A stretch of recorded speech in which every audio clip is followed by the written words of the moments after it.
Welcome to Scaling with Deasha, the show that helps online entrepreneurs to scale their business to six figures and beyond without the hustle or the overheads. I'm your host, Deasha Waddup, and I'll be here each week to remind you that you can do anything you set your mind to.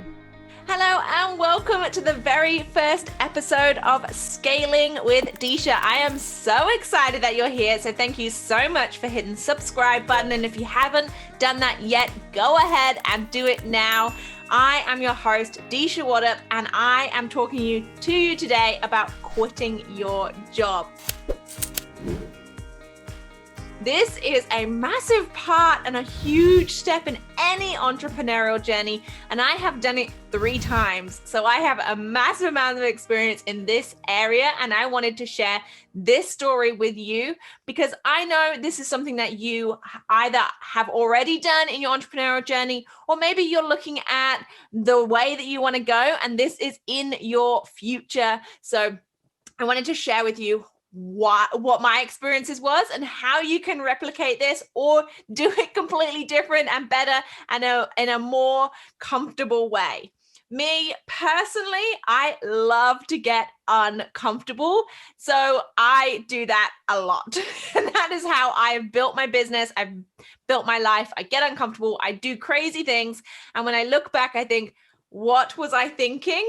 But it all seems to work out because I trust in the universe that the universe has got my back. I know that everything will work out okay. So let's talk about the very first time that I quit my job. I knew that there was something more for me out there. I didn't know what that was. I had no idea where this journey was going to take me. I just knew that being in England and working in a job wasn't going to fit my plan. And I didn't know what the alternative was. So New Year's Eve, 2012, I was stood in a party and I was looking around. The clock had hit midnight and everybody was doing the thing that everybody does at midnight, right? Kissing each other. And I was stood there looking at everybody and I was thinking, I don't want to be here this time next year. I remember the exact thought process going through my head as I was looking around at this party scene thinking, this is not for me. I don't want to be here next year. I don't know what that looks like. I'm going to figure it out. I just know that I'm not going to be here next year. I had made that decision in that moment as that clock hit midnight, 2012, and I knew that when 2013 rolled around, I wasn't going to be in England. I just didn't know what that looked like at the time. So New Year's Day came and I applied for jobs. I got a job in Thailand teaching English. Now, this was a fantastic role for me to get out of the country. It was a brilliant break from the norm that I had created for myself in England in my career as an events coordinator. So I was like, okay, this is it. This is the thing that's going to change everything. I can live anywhere I want. I can do anything I want. We're going to go move to Thailand. I'm going to teach English, and this is going to be fantastic. So I sold everything I owned, including my car, all of my belongings in my house. I put what I could in storage at my parents', and I sold even my bedding, everything. I slept on the floor the very last night in England, and I got on a plane to Thailand. I arrived in Thailand. My dad flew with me. We spent a couple of weeks holidaying in Thailand before he flew home, and I started this job in this brand new career teaching English. I went to this really, really remote location in Thailand. It's about 6 hours northeast of Bangkok, and I started teaching, which was great. It was a fantastic experience. I had to learn Thai pretty quickly because nobody spoke any English. And no, I cannot speak Thai now. I have to practice it, and I have not been there for quite some time. But I learned to speak the language really quickly because nobody spoke any English. I connected with some local people, and it was fantastic. However, I realized that I didn't like children. So a big flaw in my plan when I was teaching English to kids in a remote country. Huge flaw. So that wasn't going to be it. That wasn't going to be the big thing that allowed me to create this life that I was looking for. I still had no idea what that was. So as I was in Thailand, I started building a website. I built a website called Travel and Fitness. And I wasn't very creative with the name. As you can tell, I was traveling and I was into my fitness. So I called it Travel and Fitness. Really original, really unique. And I built out a website, but I learned the whole process. So I learned how to build a website from scratch using WordPress. I built the whole website. I built a following. I taught myself all of the marketing aspect around building this following and building the website and doing all of this stuff around creating a business. That business actually never generated me much money at all. I did get a few affiliate blogs on there. I did make some affiliate revenue on there. Just because of the amount of traffic that was going to it. But the website itself and the business itself never really generated me any income at all.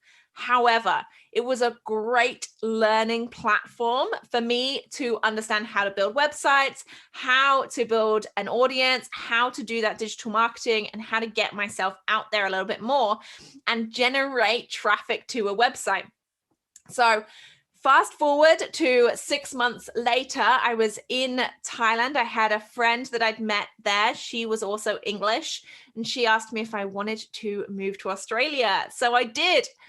We flew to Australia and I managed to get jobs in marketing with my background, having built the website, having generated that traffic, having taught myself all of those skills. I managed to get jobs within marketing within Australia and again, learn on the job, very much fly by the seat of your pants.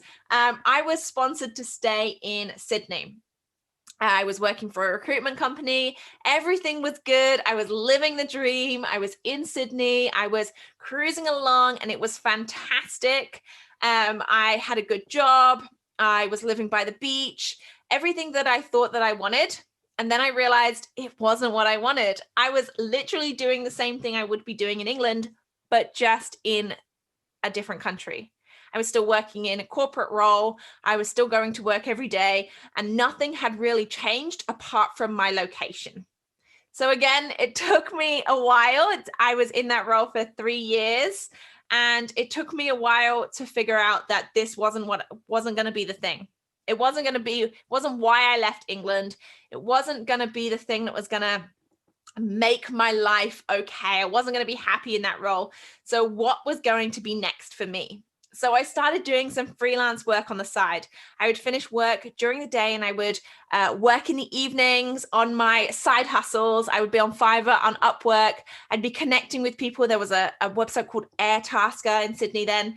I was working all of these different things to build up my experience and my portfolio alongside my full-time job. And then I went into my boss and I quit.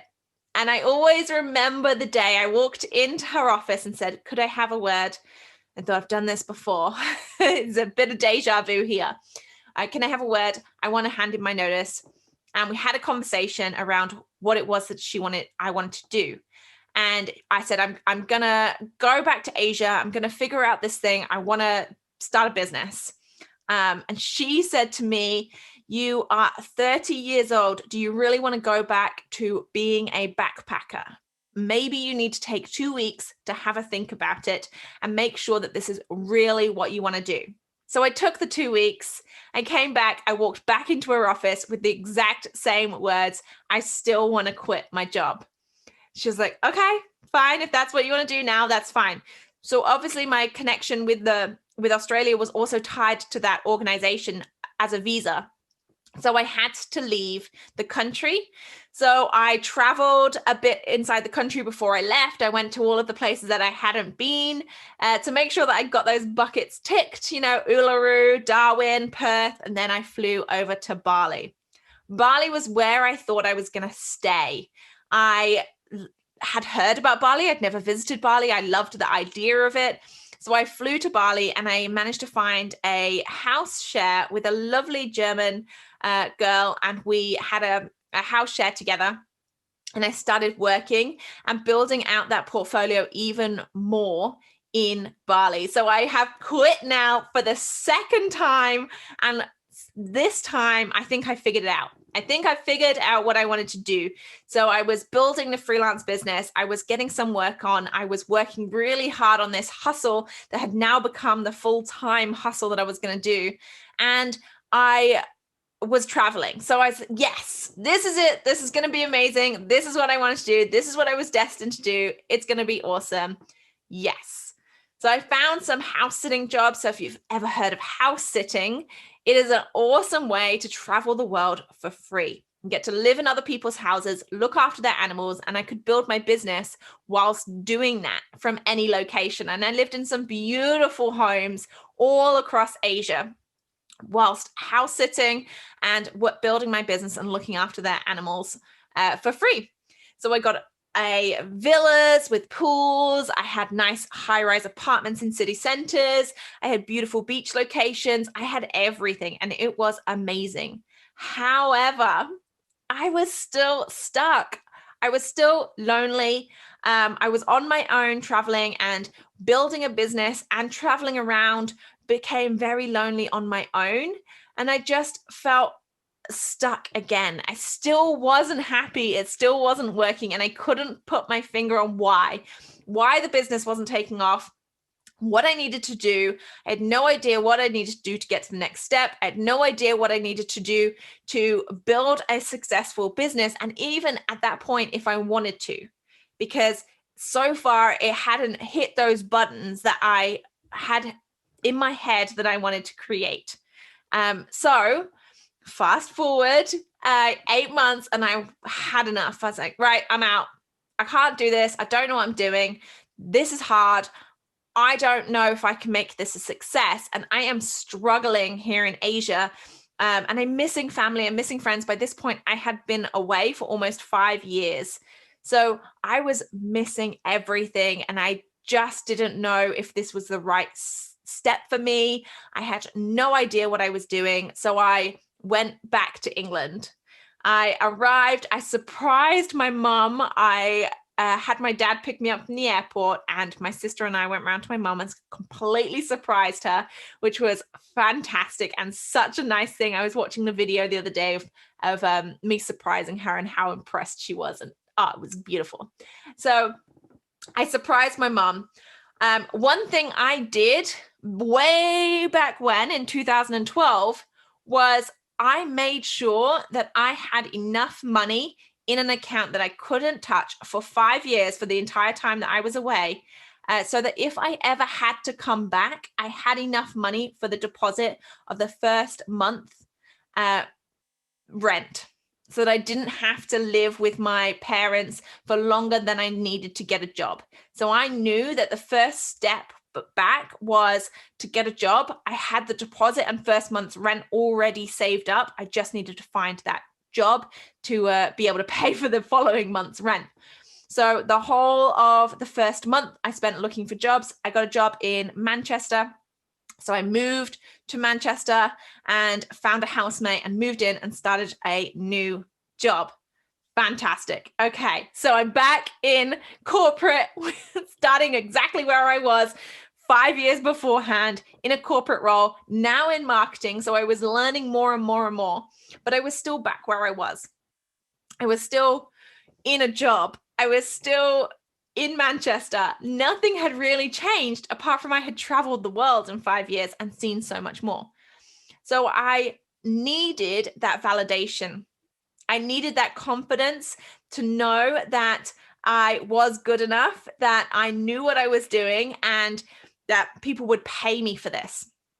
So I worked back in a account manager role in digital marketing agency. I managed a whole team of people, and it was fantastic. I loved it. It was brilliant. They wanted to move me into the social media department. I moved into the social media department, and I realized that I knew what I was doing, right?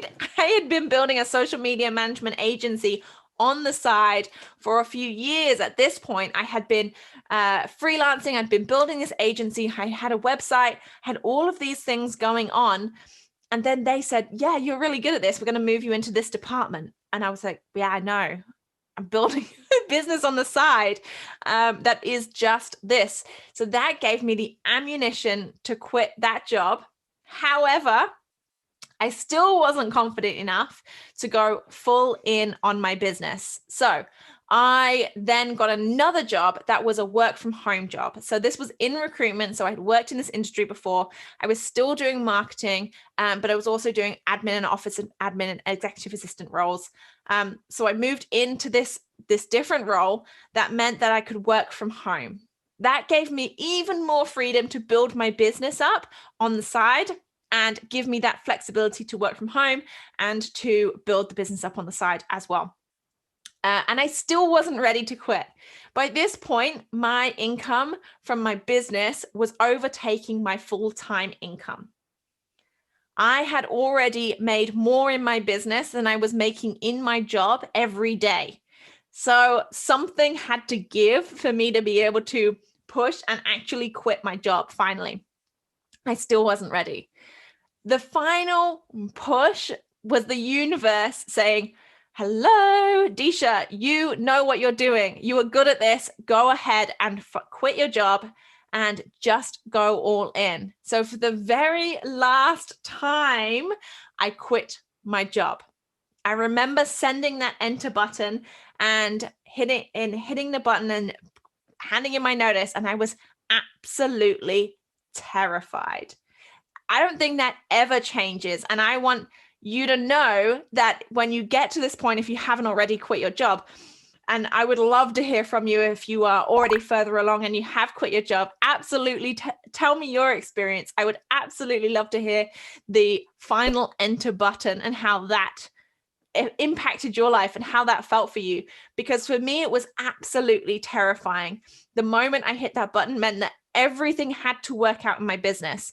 As a single woman with a mortgage, I knew that I had to be able to pay the bills.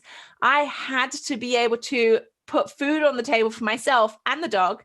And I had to pay my mortgage every month. So this business had to be a success at that point. I was quitting my job with a mortgage, no way out. I couldn't run away again and do that. So I had to go all in. Again, you'll know that I don't like comfort. So I knew that if this all went wrong, I could get a job. That was my backup plan. If this all goes wrong, I can get a job and I can work any job. Like, I'm flexible, I'll work any job. So if it all goes wrong, I'll get a job. However, that felt comfortable to me, right? So you know what I'm like? I wanted to get outside my comfort zone completely. So I booked a ticket to Spain. Rolo and I drove to Spain and we stayed on the beach in Spain for 3 months, building out the business. So I was able in that time to really knuckle down in the sunny south of Spain. So get away from British winter and get into the south of Spain and really work on my business and figure out what I was going to do. I managed to double what I was taking in that time frame. So from quitting my job in October to coming back to the UK in January, I was able to double the income that I was already creating in my business by doubling down and giving myself no way out. There was absolutely no way I could get a job in Spain. And I still had a mortgage to pay for back in England. I still had bills coming in. So I had to make this business work. And by taking myself away from any other distractions that could have possibly distracted me in the UK with my friends and family were, I went somewhere that there were no distractions, that it was just me and Rolo, and we were just going to work. And that was it. We spent Christmas on our own. We drank wine and we opened a bottle of bubbly. We chilled out and we got back to work and we got on it. And we managed to have massive success that way. But nothing comes from inside of your comfort zone. And if you are sat in your job right now and you're thinking, I want to do that, I want to quit my job, I want to build that business, then start doing it now. Do what you can now to put those wheels in motion. If there is something in your heart that you want to do, absolutely do it now. There is no need to wait. You can start to put those things in motion. You have evenings, you have weekends, you have lunch breaks. I did so much work on my lunch break from my corporate role. I would go and sit in a coffee shop and respond to emails and get back to clients on my lunch break, because I was using all the time in the day to get the work done, because I had massive goals ahead of me. I knew that I wanted this business to be a success this time around, and I wasn't going to let anything stop me. So I took every single moment to be able to get into the business, get work done, whether that was first thing in the mornings, lunchtimes, in the evenings, and the weekends, whatever that looked like, to make sure that I was moving those wheels to really get the business and the ball rolling so that I could quit my job. So do whatever it is that you need to do to make sure that you are hitting that enter button on your resignation letter. I promise you will not regret it. I know I have done it 3 times now, and it has been an epic roller coaster of emotions every single time. And I promise you, if you've done it before and you've gone back into work, the next time is not going to be any easier. It's never going to feel like the right time. And as I said, the very last time I quit my job, my income was doubling my corporate income, and I still didn't feel ready. The reason that I made the push was because my boss made me do it. He was a bully. He was a bully, essentially. And I was pushed to the point where I had to make a decision of getting another job, quitting that job, getting another job, or just going all in on my business. So I knew that I had to make that decision. So I just hit that enter button, went for it, no fallback. Let's do it. So I want to empower you to get the ball rolling. Get the ball rolling. Do whatever you need to do in your life to move the needle a little bit further today, and quit your damn job. Thank you so much for tuning in. I will see you on episode 2 of Scaling with Deasha. We're going to be talking all about where to find your very first clients in your business and how you can start to build that business so that you can double your income before you quit your job. Have a beautiful day, and I will see you in the next episode. Thank you so much for tuning in today, and I really hope that you genuinely learned something from today's episode. If you found this episode useful, then please hit the subscribe button and leave us a review. I personally read each and every one. Until next time, bye.